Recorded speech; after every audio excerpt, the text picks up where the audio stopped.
Il est ressuscité. Le Seigneur est réellement ressuscité. C'est quelque chose que nous répétons chaque fois que nous recommençons le cycle de Pâques dans notre calendrier liturgique.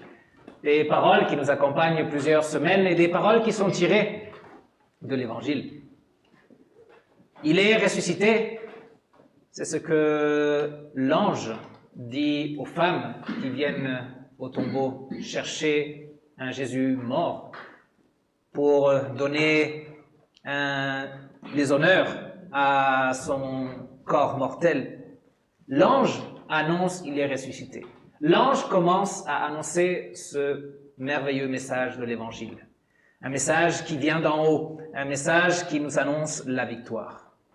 Il est ressuscité. Et la deuxième partie dit, le Seigneur est véritablement ressuscité, ou le Seigneur est réellement ressuscité. C'est ce que disent les disciples.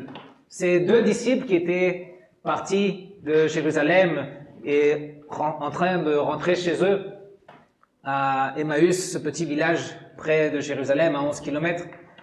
Et c'est là que Jésus leur a paru, et au moment de rompre le pain, ils le reconnaissent. Jésus disparaît, et ces deux disciples rentrent en courant à Jérusalem. La première chose qu'ils disent, c'est « Le Seigneur est réellement ressuscité ». Ils annoncent aux autres disciples ce qu'ils ont eux-mêmes vu de leurs propres yeux.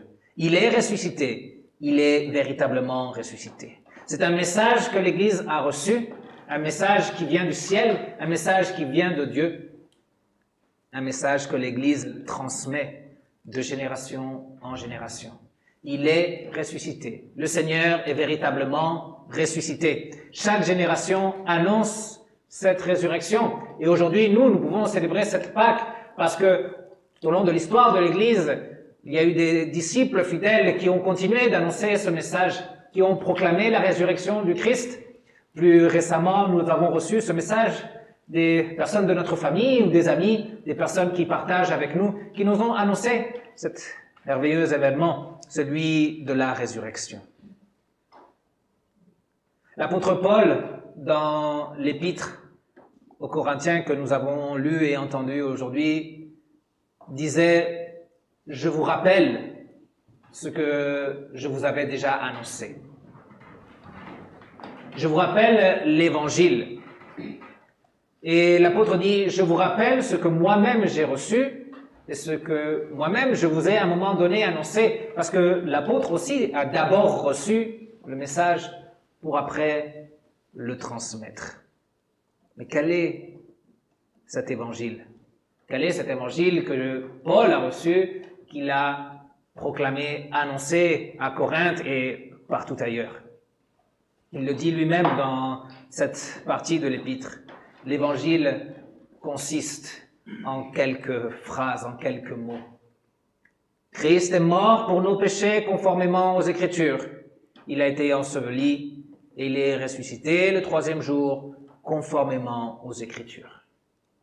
C'est le message de l'Évangile. Le message qui est simple et puissant. Nous n'avons pas besoin d'apprendre la Bible par cœur. Nous n'avons pas besoin de connaître les évangiles par cœur. Nous n'avons pas besoin de connaître l'épître aux Romains par cœur. Nous devons savoir que Christ est mort pour nos péchés selon les prophéties, selon ce qui avait été annoncé, selon ce qui avait été promis, et que Christ est ressuscité comme il l'avait dit, comme il l'avait annoncé à ses disciples, et comme aussi c'était prophétisé dans l'Ancien Testament. Un message simple. Christ est mort pour nos péchés, conformément aux Écritures, afin d'obtenir le pardon de tous les péchés. Et Christ est vivant, Christ est ressuscité pour nous accorder la vie éternelle. Un message très simple, en quelques mots, en 2 phrases. Un message simple, mais un message puissant. L'apôtre dit, c'est par lui, par cet évangile, que vous êtes sauvés. Il dira dans une autre épître que l'évangile est la puissance de Dieu, justement pour sauver celui qui y croit, pour sauver celui qui met son espérance en cette parole du Christ mort pour nos péchés, du Christ ressuscité au troisième jour. Nous sommes sauvés par l'Évangile ou nous sommes sauvés par Jésus-Christ?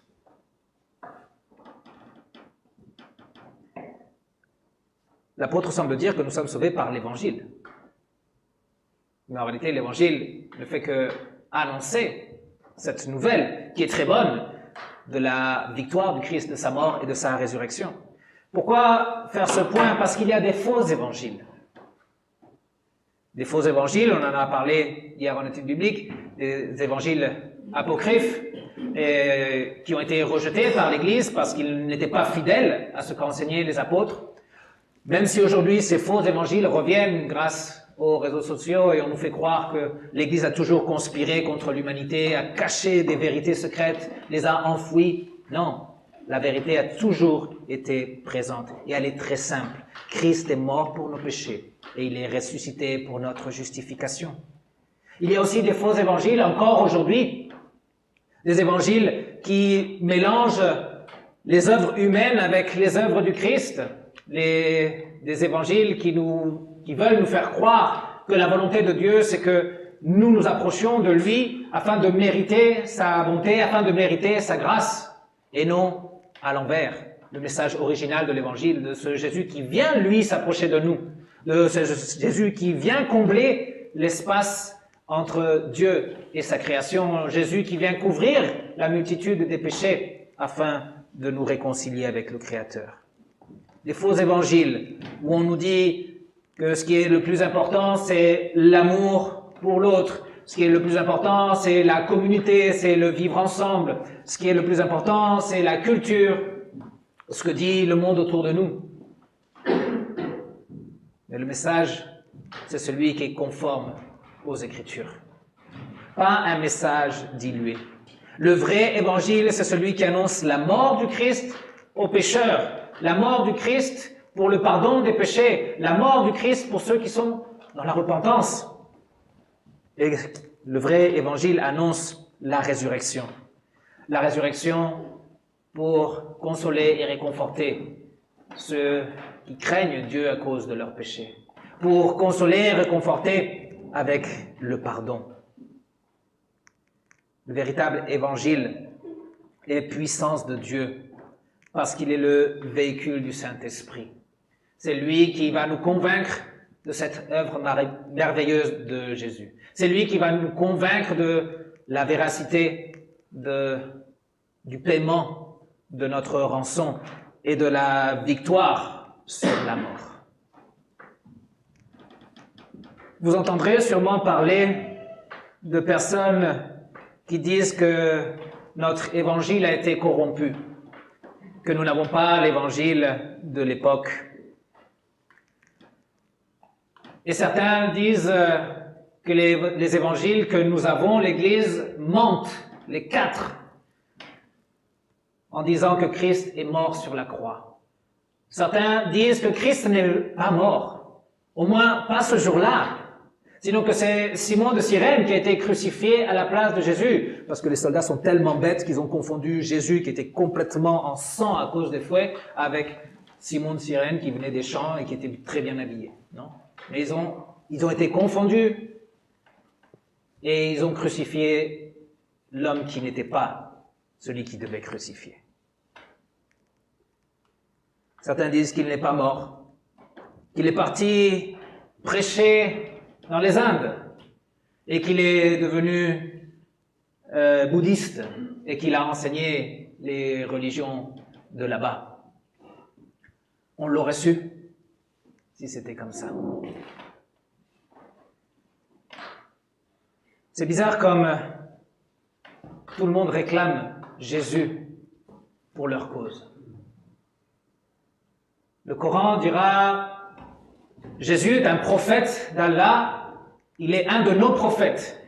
Ils réclament Jésus pour eux. Les bouddhistes diront que c'était une réincarnation de Bouddha ou de Shiva ou de quelqu'un d'autre. Et ils réclament Jésus pour leur cause. Pourquoi aller à ceux qui réclament Jésus et ne pas aller directement à Jésus? Pourquoi ne pas aller directement à l'Église qui annonce Le Christ mort pour les péchés, le Christ ressuscité pour le pardon. Certains disent donc qu'il n'est pas mort. D'autres disent, si, il est mort, mais pas pour les péchés, pas pour le pardon. Jésus est un être humain au-dessus de tous les autres êtres humains, qui a su dominer son caractère, qui a su être un exemple pour l'Église et pour toute l'humanité de comment se comporter. Et ils ont réduit l'œuvre de Jésus à un simple miroir, un miroir dans lequel nous devrions nous regarder pour l'imiter. Ils ont anéanti ou essayent d'anéantir la puissance de Dieu, la puissance de la renaissance. Ils disent Jésus n'est pas mort pour les péchés, il est mort juste pour nous donner un exemple de comment il faut donner sa vie pour une bonne cause. D'autres disent, oui, Jésus est mort, selon ce que disent les Écritures, mais il n'est pas ressuscité. Parce que c'est pas possible. Les morts ne ressuscitent pas. On n'a jamais pu répéter cette expérience dans un laboratoire. On n'a jamais pu faire ressusciter quelqu'un au 3e jour. C'est impossible, scientifiquement impossible. Je ne dis pas improbable, sinon impossible. Donc ils rejettent la résurrection du Christ. Et oui, le message de la résurrection du Christ est complètement fou. Il est farfelu. Il n'est pas logique.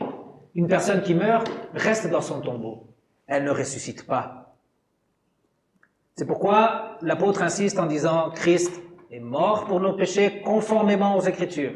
Et il est ressuscité conformément aux Écritures. Parce qu'il faut rester fidèle à ce que les Écritures nous disent. Il faut rester fidèle au Dieu qui a annoncé que le Christ allait venir pour mourir pour nos péchés et qu'il l'a fait. Il faut rester fidèle au Dieu qui a annoncé que Christ allait ressusciter pour notre justification et pour nous accorder la victoire sur la mort et qu'il l'a fait. Autrement, dit l'apôtre, si vous ne croyez pas à cet évangile, votre foi est inutile. Votre foi, votre confiance peut être placée ailleurs que dans le Christ.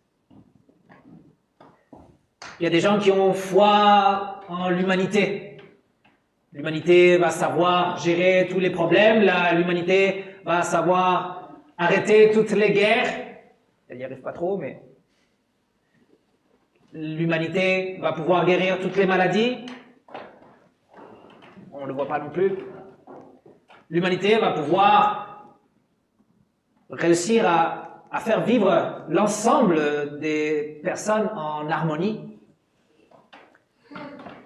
D'autres gens ont une confiance en leur propre capacité. Ils ont foi en eux-mêmes. Je vais pouvoir avec ce nouveau défi, je vais pouvoir avec ce problème, je vais pouvoir avec la maladie, je vais m'en sortir parce que je le décide, parce que je le veux, parce que en moi réside la puissance. Faux évangile, fausse foi. La foi qui n'est pas placée en Christ est une foi qui déçoit. Une foi qui va nous montrer toujours que la réalité est une autre. On peut avoir foi dans l'humanité et on verra qu'on sera déçu. On peut avoir foi en soi-même et on sera déçu. Les plus jeunes peut-être ne me croient pas, les plus vieux vont me dire oui, c'est comme ça. On peut avoir foi en la science, dans les scientifiques, les grands penseurs, et on sera déçu.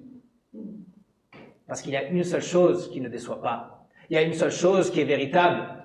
Il y a un seul homme qui a parlé et qui a accompli ce qu'il a dit. C'est Jésus-Christ. Lui qui a dit qu'il mourrait et qu'il ressusciterait le 3e jour. Et il l'a fait. La résurrection du Christ est cruciale. C'est la résurrection qui confirme que sa mort a été suffisante pour payer le prix de tous les péchés. Si Christ reste dans le tombeau, c'est parce que Dieu dit non, ça n'a pas été assez. Il faut que quelqu'un d'autre rajoute un paiement supplémentaire sur ce que Jésus a fait. Mais le fait que Jésus soit ressuscité nous donne cette conviction. Le Seigneur a accepté ce paiement. Ce paiement a été suffisant et chacun de nos péchés a été pardonné par le sang du Christ, a été couvert par sa justice. Si Christ n'est pas ressuscité, les Écritures ne se sont pas accomplies. Si Christ n'est pas ressuscité, et donc il n'est pas vivant, ses promesses non plus ne s'accompliront jamais. Si Christ n'est pas ressuscité, c'est un fou. Si Christ n'est pas ressuscité, il ne faut pas suivre ses enseignements. Si Christ n'est pas ressuscité, il faut tout rejeter de lui. Parce qu'il a de très belles paroles sur l'amour du prochain, l'amour de ses ennemis, de l'humilité. Mais c'est la même personne qui a dit qu'il allait ressusciter. Et s'il ne ressuscite pas, ce qu'il a dit est faux. Et si ça c'est faux, l'autre aussi est faux. Si Christ n'est pas ressuscité, notre foi est vaine. Nous n'avons rien à faire ici. Fermons toutes les églises. On est en train de dépenser de l'argent.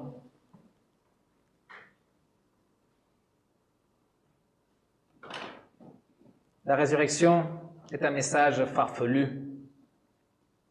Même les disciples n'y croyaient pas. Les femmes sont venues dire aux disciples, le Seigneur est ressuscité, un ange nous l'a dit. Non, je ne crois pas. Bon, d'ailleurs, Pierre et Jean partent en courant, ils veulent voir de leurs propres yeux. Après, ils annoncent à Thomas, Thomas n'y croit pas si je ne vois pas de mes propres yeux. Et comme ça, beaucoup de disciples, encore aujourd'hui, doutent de cette résurrection. Bien sûr, parce que c'est farfelu. Donc Paul dit, en d'autres mots, ne me croyez pas sur parole quand je vous dis que Christ est ressuscité. Allez demander à Pierre, allez demander à Jacques, ils l'ont vu, Jésus est apparu, ils ont discuté avec Jésus. Allez demander aux 12, aux apôtres, Jésus s'est apparu à eux, ils ont discuté avec lui, ils ont mangé avec lui. Ou sinon, allez voir les 500 personnes qui l'ont vu tout ensemble, et beaucoup d'entre eux sont encore vivants. Du temps de Paul, c'était très facile d'aller vérifier si Jésus était vraiment ressuscité, était vraiment apparu. Parce qu'il y avait plein de personnes qui l'avaient vu. Ils étaient là. On pouvait aller les chercher. À Palestine, aux alentours de Jérusalem, ou s'ils habitaient en Galilée, on pouvait aller leur demander, est-ce vrai? Et nous n'avons plus cette chance. Mais nous avons une autre chance, celle du registre de ceux qui l'ont vu. Matthieu l'a vu. Jean l'a vu. Marc et Luc nous racontent, parce qu'ils ont reçu ce que d'autres ont vu, probablement Pierre et Jacques. Paul lui-même nous dit, ce que je reçois, je vous transmets, je vous annonce, parce qu'il y a des témoins. Le témoignage du ressuscité a une importance centrale. Si Jésus n'apparaît pas, les croyants, les chrétiens ne croiront pas. S'il n'y a pas de témoignage de la résurrection, ce sera difficile de soutenir la foi. Nous avons besoin de ce témoignage de la résurrection, des apôtres, de tous les témoins, de la parole de Dieu, afin que nous puissions vivre la vie que Jésus vient nous donner, vient nous accorder, sa vie. Une vie en ce monde pleine de sens, une vie en ce monde pleine d'espérance, une vie dans laquelle il nous encourage, une vie à laquelle il donne de la valeur. Parce qu'en nous disant qu'il est mort pour chacun de nous, il nous accorde une valeur immense en nous disant que son amour pour nous fait grand. Son sacrifice nous rend important à ses yeux. Mais aussi, son témoignage est important pour que nous puissions profiter de la vie éternelle, pour que nous puissions vivre en espérance, dans l'assurance que nous allons obtenir ce repos dans le paradis, que nous allons vivre dans la paix, que nous allons vivre dans la joie, dans le bonheur, dans la louange de notre Seigneur. Il est ressuscité, a dit l'ange. Le Seigneur est réellement ressuscité, ont dit les disciples. La victoire est bien réelle. Il est véritablement ressuscité et il a véritablement vaincu la mort. Il a véritablement vaincu le diable. Il a véritablement vaincu le péché. Parce qu'il est vivant, nous pouvons être sûrs qu'il a vaincu. Parce qu'il est vivant et parce que sa victoire est certaine, nous pouvons aussi faire confiance à l'œuvre de Dieu dans notre baptême. Il nous a unis à sa mort et à sa résurrection. En Christ, nous sommes morts et nous ressuscitons. Il ne faut rien ajouter à son œuvre. Son paiement a été suffisant, sa résurrection est la nôtre. Et parce qu'il est vivant, nous vivons et nous vivrons. Il nous accorde son héritage. Il nous accorde son paradis. Il nous accorde une place dans sa gloire. Il est parti nous préparer cette place et c'est notre destin. C'est vers là que nous allons. C'est vers là que nous marchons. Et nous devons le faire avec joie, nous devons le faire avec assurance, nous devons le faire avec fidélité.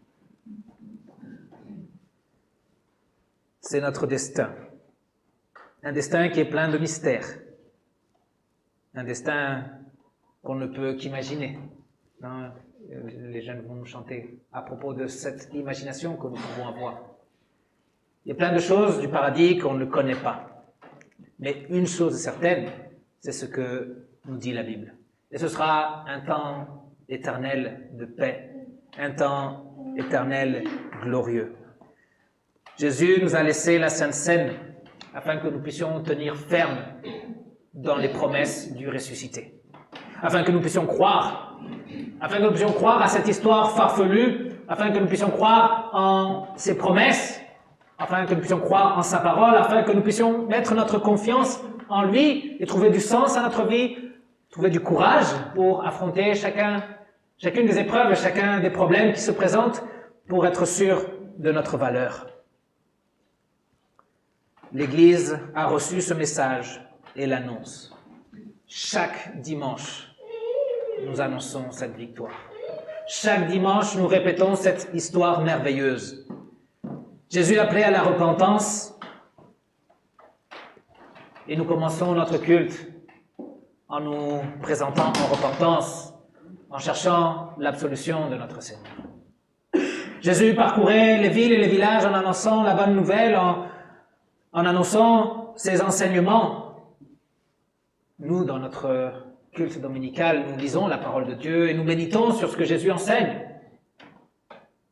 Jésus a vécu son temps de la Passion à Jérusalem et il a dîné avec ses disciples et il leur a légué un repas miraculeux, celui de la Sainte Seine. C'est ce que nous faisons les dimanches. Nous répétons cette même histoire. Nous répétons ce qu'il a donné dans sa mort et ce qu'il nous obtient, ce Christ qui est mort pour nos péchés, ce Christ qui est ressuscité pour notre justification.